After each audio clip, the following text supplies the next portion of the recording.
My friend's cat Gin Gin rolls over and I rub her belly with my bare foot. Her fur is warm, sun-drenched, soft as those plush toys you find at airports. I've agreed to take Gin Gin after Inez is gone. It might be months or weeks. Her oncologist doesn't know, so neither do we. Inez scribbles a note on the page she's reading and turns it over. She left the university at the end of last semester, but still edits for friends and has a paper of her own she wants to finish. This isn't that. It's a draft from a former student who doesn't even know Inez is ill. Ill, such a slim, slippery eel of a word. Inez is dying. My friend is dying. And if some Green Guild postgrad thinks he has a right to even a millisecond of the time she has left, why don't you say no? I would have, Inez says, if I didn't want to do it. You don't have to waste your time on shit like this anymore. Inez puts down the paper and stares out across the native bushland, metres from the veranda where we've spent the morning. It's not a huge patch, with a new development soon to shrink it further, but it's the reason she bought the house a decade ago.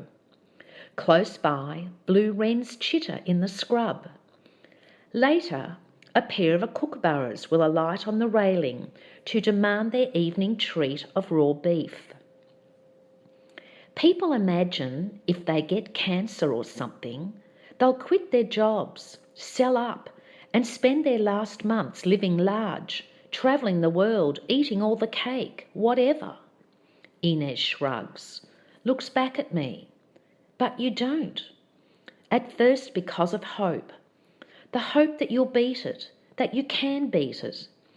And then because this is your life and it means something. So you grieve every day, but you go on, doing the things that matter, seeing the people you care about, because there's no other choice. You know this.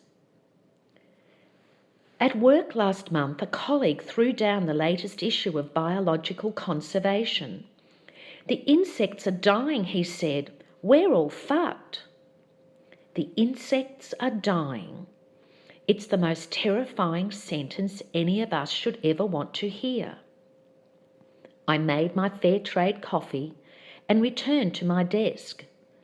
Continued to comb through the latest data on this year's fire season, the worst on record, until the next time.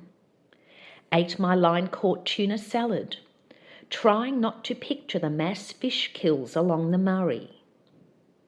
The insects are dying. You don't have to waste your time on shit like this anymore. But we do. We do. Even as we grieve this passing world, we must live in it.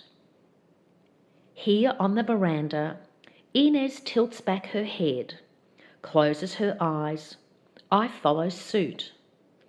The sun warms our faces.